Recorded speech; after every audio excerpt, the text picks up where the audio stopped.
Hello guys, welcome back to Trading for Beginners, and in this video I'm going to talk about how can you play word of the day in Binance. So without any further ado, let's dive right into this exciting video.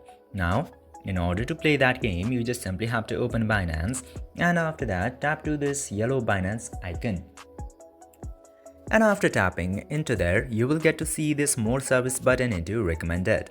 Tap to more service and then scroll down until you see this option of word of the day in gift and campaigns. Tap to word of the day, and after tapping into there, it will give you all instruction about how to play into this section.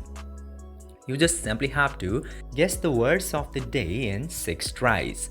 For example, there are different colors for different text. This green text is already placed into the game and which is already correct.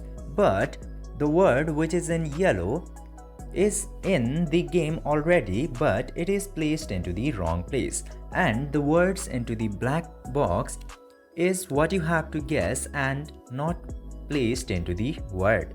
And just simply tap to OK, and this way you have to play word of the day. But before that, you have to verify your identity.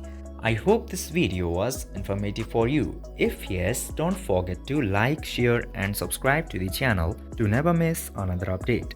Thank you for watching the video.